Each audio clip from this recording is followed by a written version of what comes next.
இன்றைக்கி நட்சத்திர குறியீடுகள் பற்றி பார்க்கலாம். அதாவது ஒவ்வொரு ராசிக்கும் அந்த சிம்பல் வந்து இருக்கும். அந்த சிம்பல் வந்து பயன்படுத்தணும் அப்படின்னு சொல்லி ஏற்கனவே ஒரு வீடியோவில் போட்டிருக்கேன். அது வந்து விருச்சிக ராசிக்கு மட்டும்தான் போட்டிருக்கேன். இப்போ 27 நட்சத்திரத்துக்கான அந்த சிம்பல்ஸ் வந்து பெரிய பெரிய பணக்காரங்களாம் இதை யூஸ் பண்ணிட்டு தான் இருக்காங்க. அது வந்து பார்த்திங்கன்னா சினிஃபீல்டில் கூட அதை யூஸ் பண்ணுறாங்க தான்.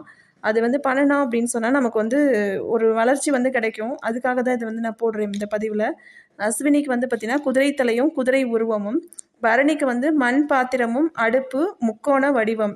அடுத்து கிருத்திகை நட்சத்திரத்துக்கு கத்தி வால் ஹோம தீஜ்வாலை. அடுத்து 4வது ரோஹிணிக்கு வந்து ரோஹிணி நட்சத்திரத்துக்கு தேர் வண்டி கோவில் ஆலமரம் சக்கரம்.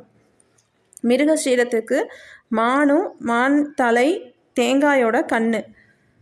திருவாதிரைக்கு வந்து பார்த்திங்கன்னா மனித தலையும் வைரம் நீர்த்துளிகள். அடுத்து புனர்பூசத்துக்கு வில் அம்பு கூடு. பூசத்துக்கு தாமரை புடலம்பூ அம்பு பசுவின் மடி. அடுத்து ஆயில்யத்துக்கு பார்த்தோம்னா சர்ப்பம் அம்மி. மக நட்சத்திரத்துக்கு வீடு பல்லக்கு நுகம். அடுத்து பூர நட்சத்திரத்துக்கு கட்டிலின் இரு கால்கள் சங்கு மெத்தை. உத்திரத்துக்கு கட்டில் கால்கள் மெத்தை. ஹஸ்தத்துக்கு கைகள் உள்ளங்கை. அடுத்து சித்திரைக்கு முத்து ஒளி பொருந்திய ரத்தினங்கள். அடுத்து சுவாதி நட்சத்திரத்துக்கு புல்லோட நுனி காற்றில் அசையும் தீச்சுடர். அடுத்து விசாக நட்சத்திரத்துக்கு முரம் தோரணம் பானை செய்யும் சக்கரம்.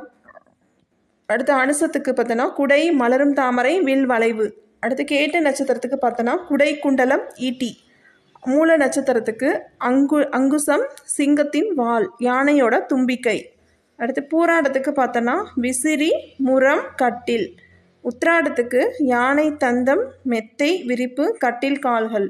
அடுத்து திருவோண நட்சத்திரத்துக்கு காது 3 பாத சுவடுகள் அம்பு. அவிட்ட நட்சத்திரத்துக்கு மிருதங்கம் உடுக்கை. சதய நட்சத்திரத்துக்கு பூங்கொத்து வட்ட வடிவம். அடுத்து பூராடத்துக்கு பார்த்தீங்கன்னா கட்டில் 2 கால்கள் வால் 2 மனித முகங்கள். உத்திராட நட்சத்திரத்துக்கு கட்டில் கால்கள் இரட்டையர்கள். அடுத்தது ரேவதி நட்சத்திரத்துக்கு மீன் மத்தளம். இதெல்லாம் இந்த சிம்பிள் வந்து கொஞ்சம் யூஸ் பண்ணோம்னா கொஞ்சம் நல்லாயிருக்கும் நமக்கு. தேங்க்யூ.